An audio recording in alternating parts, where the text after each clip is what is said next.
Om Swastiastu, perkenalkan saya Genda Agus Ramadi Putra dengan 3 digit terakhir 236. Kami dari kelompok SKDB 7 izin untuk mempresentasikan hasil studi proyek kami yang berjudul Subclavian Still Syndrome. Berikut adalah anggota-anggota kelompok kami. Baik dokter, di sini saya akan lanjutkan ke latar belakang. Sebelumnya perkenalkan, nama saya Madarifan Fajar Ramananda dengan 3 digit terakhir 229. Subclavian Still Syndrome atau SSS adalah kondisi akibat stenosis atau oklisi arteri subclavia proximal yang menyebabkan aliran darah arteri vertebralis berbalik ke lengan sehingga dapat mengurangi suplai darah ke sirkulasi posterior otak. Sebagian besar kasus bersifat asimptomatik dan sering ditemukan insidensial. Namun sebagian pasien dapat mengalami gejala vertebrobasilar atau iskemia ekstremitas atas. Deteksi biasanya diawali dengan perbedaan tekanan darah antar lengan dan dikonfirmasi melalui pencitraan vaskular. Walaupun sering dianggap fenomena jinak, SSS yang simptomatik dapat berhubungan dengan TIA atau stroke sehingga memerlukan perhatian yang klinis. Baik, di sini saya akan lanjutkan kerumusan masalahnya. Itu ada 3. Yang pertama itu bagaimana gambaran klinis dan epidemiologi subclavian Still Syndrome atau SSS pada populasi kajian ini. Yang kedua itu bagaimana pemetaan pemeriksaan fisik termasuk perbedaan tekanan darah antar lengan dan pencitraan dalam menegakkan diagnosis SSS. Yang ketiga itu bagaimana pilihan penata laksanaan dan hasil klinis pada pasien SSS yang simptomatik. Lanjut, untuk tujuan penulisan itu ada 3. Yang pertama itu menggambarkan gambaran klinis dan aspek epidemiologi subclavian Still Syndrome atau SSS pada populasi kajian. Yang kedua itu menilai peran pemeriksaan fisik termasuk perbedaan tekanan darah antar lengan dan modalitas pencitraan dalam penegakan diagnosis SSS. Yang ketiga itu mengevaluasi pilihan penata laksanaan dan hasil klinis pada pasien SSS simptomatik. Lanjut, untuk manfaat penulisan, yang pertama tuh meningkatkan deteksi dini dan penata laksanaan klinis SSS, misalnya penguatan praktik pengukuran tekanan darah bilateral. Yang kedua itu menyediakan referensi praktis untuk pengembangan protokol diagnostik dan rujukan di Vaskes. Baik, izin dokter, perkenalkan saya Putume Andian Ramadhani dengan 3 digit terakhir 042. Izin melanjutkan presentasi dengan menjelaskan mengenai definisi dari Subclavian Still Syndrome. Jadi, Subclavian Still Syndrome itu merupakan kondisi hemodinamik yang terjadi akibat stenosis atau oklusi pada arteri subclavia proximal sebelum asal arteri vertebralis, sehingga ini akan menyebabkan suatu aliran balik atau retrograde flow pada arteri vertebralis ipsilateral. Biasanya kondisi ini disebabkan oleh aterosklerosis atau penyakit seperti Takayasu arteritis. Nah, adapun istilah lain seperti subclavian still phenomenon, yang dimana biasanya ini hanya mengacu pada temuan radiologisnya saja, yang bersifat asimptomatik dan seringkali hanya terdeteksi melalui pemeriksaan pencitraan. Namun, jika aliran balik tersebut cukup signifikan hingga mengganggu aliran darah ke otak belakang atau vertebrobasilar atau lengan, maka dapat muncul gejala iskemik seperti pusing, sinkop, kelelahan, nyeri lengan saat aktivitas yang kemudian disebut sebagai Subclavian Still Syndrome. Mungkin sekian yang dapat saya jelaskan. Selanjutnya akan dijelaskan oleh rekan saya. Apabila ada kesalahan kata saya mohon maaf. Terima kasih. Anatomi dan fisiologi yang terkait, di mana arteri subclavia merupakan pembuluh darah utama yang menyuplai darah ke lengan, kepala, dan leher, dengan asal dari arteri brachiosefali di sisi kanan dan dari arcus aorta di sisi kiri. Cabang pertamanya yaitu arteri vertebralis, melewati foramen transversum rium vertebra cervical, kemudian bergabung dengan sisi berlawanan untuk membentuk arteri basilar yang menjadi jalur utama suplai otak posterior. Dalam kondisi normal, arteri subclavia menyalurkan darah ke otak melalui arteri vertebralis dan lingkaran Willis, serta ke ekstremitas atas untuk menunjang fungsi motorik. Sementara lingkaran Willis berperan penting menjaga suplai otak tetap stabil meskipun ada hambatan pada pembuluh besar. Namun, pada kondisi patologis seperti subclavian still syndrome, stenosis atau sumbatan pada arteri subclavia menyebabkan penurunan tekanan distal sehingga memicu aliran balik darah melalui arteri vertebralis. Akibatnya, suplai darah otak posterior tercuri untuk memenuhi kebutuhan ekstremitas atas, yang dapat menimbulkan gejala seperti pusing, vertigo, atau kelemahan lengan. Meskipun demikian, tubuh tetap merasa beradaptasi melalui pembentukan sistem kolateral untuk mempertahankan perfusi jaringan. Sekian dari saya, terima kasih. Baik, sebelumnya perkenalkan, nama saya Irene Gunawan Putri dengan NIM 118. Di sini saya akan menjelaskan mengenai etiologi dan juga faktor risiko dari subclavian still syndrome. Sindrom ini merupakan fenomena aliran terbalik pada cabang arteri subclavia yang terjadi akibat oklusi ipsilateral atau stenosis pada bagian proksimal dari arteri subclavia.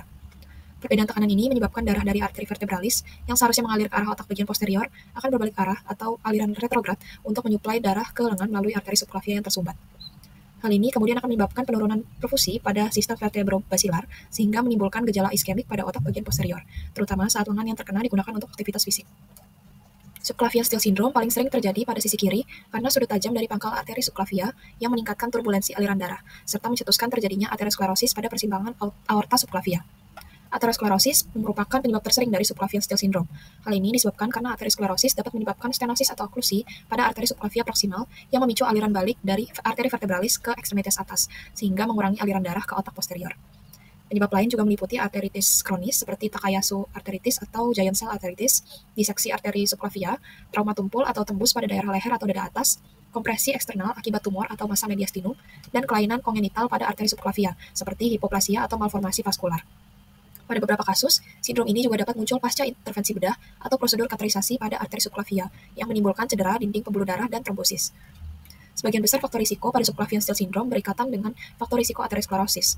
Faktor-faktor tersebut meliputi usia lanjut, jenis kelamin laki-laki, hipertensi kronis, hiperlipidemia, diabetes mellitus, kebiasaan merokok, dan riwayat penyakit arteri perifer atau penyakit jantung koroner sebelumnya. Kombinasi faktor-faktor tersebut akan mempercepat kerusakan endotel dan pembentukan plak aterosklerotik pada arteri besar, termasuk arteri subclavia. Selain itu, riwayat penyakit autoimun atau vaskulitis kronis, serta riwayat trauma pada leher atau bahu juga dapat meningkatkan risiko terbentuknya stenosis atau oklusi pada arteri subclavia. Dengan demikian, subclavian Steele syndrome umumnya terjadi pada individu usia menengah hingga lanjut dengan penyakit vaskular kronis, meskipun dapat juga muncul pada individu lebih muda bila terdapat kelainan arteri kongenital atau vaskulitis aktif. Terima kasih atas kesempatannya. Sebelumnya, perkenalkan nama saya NM Sevan Berbeda-Wahidati Tangkas dengan 3 digit intrahead 150. Di sini saya akan menjelaskan mengenai patofisiologi dari subclavian Steele syndrome atau disingkat sebagai SSS. Jadi, SSS ini terjadi akibat stenosis atau oklusi arteri subclavia proksimal sebelum cabang arteri vertebralis. Kondisi ini juga menurunkan tekanan darah dan aliran darah distal di subclavia sisi yang terkena. Sebagai kompensasi dari yang tadi itu, darah dari arteri vertebralis itu mengalir mundur atau yang disebut sebagai retrograde flow ke lengan atas yang kekurangan suplai darah. Jadi, darah dalam tanda kutip dicuri dari sirkulasi cerebral posterior. Nah, akibatnya suplai darah ke otak itu, yang apalagi di otak bagian posterior atau di wilayah vertebrobasilar, itu jadinya berkurang dan menimbulkan gejala neurologis seperti pusing, vertigo, gangguan penglihatan, dysarthria, ataksia, dan pingsan akibat iskemi cerebral. Selain itu, iskemi perifer pada ekstremitas atas yang terkena menyebabkan nyeri, kelemahan otot, dan gangguan fungsi motorik. Pada pemeriksaan klinis, itu sering ditemukan perbedaan tekanan darah brachialis lebih dari 20 mmHg antar lengan dan perbedaan denyut nadi. Kalau tidak ditangani, resiko komplikasi seperti iskemi cerebral, serangan iskemi transien, dan stroke itu meningkat. Oleh karena itu, terapi endovaskular atau operasi bypass mungkin diperlukan untuk mengembalikan aliran darah dan mengurangi resiko kardiovaskular serta cerebrovaskular. Sekian dari penjelasan patofisiologi, selanjutnya akan dijelaskan oleh teman saya. Terima kasih. Perkenalkan, nama saya Putu Dia Widyastri Parwata dengan 3 digit NIM terakhir 184. Jadi di sini saya akan menjelaskan bagaimana manifestasi klinis pada penyakit subclavian Steele syndrome. Yang dimana mulai dari yang pertama yaitu dari gejala umum, dimana biasanya SSS ini dapat muncul dalam bentuk simptomatik yang ditandai dengan keluhan pada lengan, biasanya berupa nyeri, cepat lelah, mati rasa, atau parestesia. Kemudian selain itu juga kondisi ini pun dapat menimbulkan manifestasi neurologis akibat insufisiensi vertebrobasilar seperti misalnya pusing, vertigo, sinkop, gangguan keseimbangan sensorik, penglihatan, dan kelemahan otot. Oleh sebab itu, riwayat medis sangat diperlukan untuk menegakkan diagnosis dari SSS ini. Kemudian bagaimana dengan perbedaan gejala antara lengan sisi kanan dan sisi kiri, di mana SSS ini lebih sering ditemukan pada sisi kiri karena percabangan arteri subclavia kiri yang lebih tajam sehingga aliran darah menjadi lebih turbulen. Dan ini dapat diketahui melalui pemeriksaan fisik, yaitu salah satu tanda yang dapat dikenali adalah adanya perbedaan tekanan darah minimal 15 mmHg antara lengan yang terkena dengan lengan yang normal. Kemudian bagaimana terkait kasus asimptomatik yang terjadi pada penyakit ini? Jadi Menurut jurnal, terdapat kasus seorang pria berusia 82 tahun dengan latar belakang hipertensi, gagal ginjal kronik, ringan, diabetes mellitus tipe 2, dan dislipidemia datang untuk memeriksa rutin. Tidak ada gejala subjektif seperti pusing ataupun mati rasa. Namun, dari buku catatan tensinya, diketahui bahwa tekanan darah sistolik di lengan kirinya itu menurun secara signifikan, yaitu dari sekitar 130 mmHg menjadi rata-rata 80 mmHg dalam sebulan. Nah, kemudian dilakukan pemeriksaan fisik, pulsasi brachialis kiri ternyata sulit diraba, dan nadi radial menunjukkan adanya perbedaan, dan suhu ekstremitas kiri itu sedikit lebih dingin, meski tanpa ada perubahan warna yang mencolok.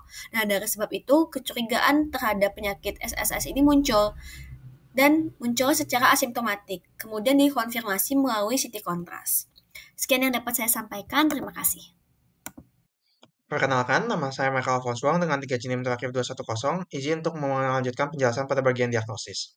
Diagnosis dari SSS sendiri diawali dengan penilaian klinis berupa perbedaan tekanan darah sistolik yang lebih besar dari 10-20 mmHg antar lengan, denyut nadi radial yang melemah, serta adanya fluid supraklavikular. Pada kasus berat, dapat ditemukan gejala insufisiensi vertebrobasilar seperti pusing, sinkop, ataksia, diplopia, dan dysarthria. Beberapa modalitas diagnosis yang dapat digunakan untuk mendiagnosis SSS adalah duplex ultrasonografi, kemudian computed tomography angiografi, kemudian magnetic resonance angiografi, kemudian digital subtraction angiografi, dan yang terakhir point of care ultrasonography. Derajat keparahan SSS dapat diklasifikasikan berdasarkan derajat stenosis arteri subclavia dan pola aliran arteri vertebralis, yang dapat dibagi menjadi 3. Yang pertama itu grade 0 atau latent still, di mana aliran vertebralis antegrade normal dengan deselerasi sistolik. Kemudian grade 1 atau partial still, di mana aliran vertebral dua arah, antegrade pada diastol dan retrograde pada sistol. Dan yang terakhir grade 2 atau complete still, di mana aliran vertebral retrograde permanen.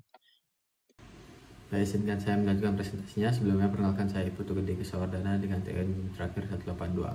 Di sini saya akan menjelaskan bagaimana penata laksanaan dan terapi untuk subclavian Still syndrome. Nah, untuk terapi sendiri pada intinya ditangani dengan sesuai dengan tingkat keparahan dan gejala dari penyakit ini. Di mana jika penyakitnya tidak bergejala atau gejala ringan atau asimptomatis, kita bisa lakukan penanganan untuk faktor resiko si pasien seperti penanganan hiperlipidemia, hipertensi, dan merokok.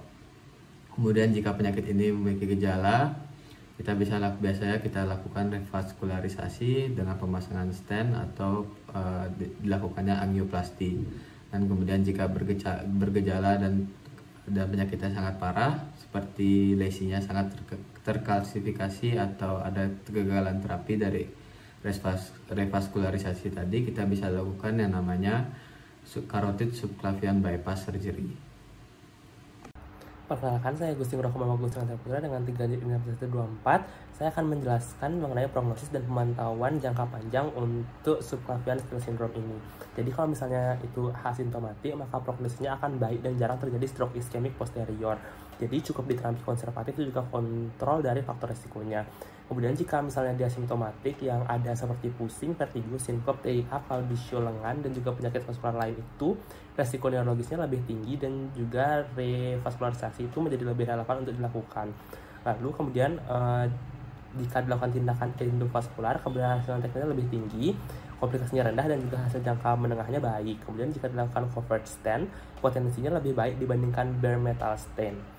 Kemudian secara garis besar untuk prognosis jangka panjangnya lebih dipengaruhi oleh arteriosklerosis iskemik dan juga kontrol dari faktor risiko yang menjadi kunci utamanya. Sekian jawaban dari saya, terima kasih. Terima kasih atas kesempatannya. Perkenalkan, saya Komang Indra Paramarta dengan NIM akhir 048 akan menjelaskan bagian bab 3 terkait dengan simpulan dan juga saran. Adapun simpulan pada student project kali ini adalah subclavian Still syndrome ataupun SSS merupakan kondisi hemodinamik akibat obstruksi arteri subclavia proksimal yang menyebabkan aliran balik arteri vertebralis. Meskipun gejalanya sering asimptomatis, kita perlu untuk melakukan penegakan ataupun diagnosis dini melalui pemeriksaan tekanan darah bilateral dan juga pencitraan vaskular, yang mana tujuannya adalah untuk mencegah komplikasi neurologis. Untuk penata laksanaan sendiri bersifat individual mulai dari terapi konservatif hingga intervensi revaskularisasi. Adapun saran yang dapat disampaikan yaitu tenaga medis perlu meningkatkan kewaspadaan terhadap SSS khususnya pada pasien dengan risiko aterosklerosis dengan evaluasi vaskular bilateral serta pencitraan non-invasif dapat mendukung penegakan dari SSS. Di sisi lain juga, diperlukan penelitian lebih lanjut untuk menilai efektivitas jangka panjang dari terapi yang sudah diterapkan saat ini dan strategi monitoring pasca intervensi. Sekian yang dapat saya sampaikan, terima kasih. Baik, sekian presentasi dari SGD kami. Kami mohon maaf jika ada kata-kata yang salah. Sekian, terima kasih.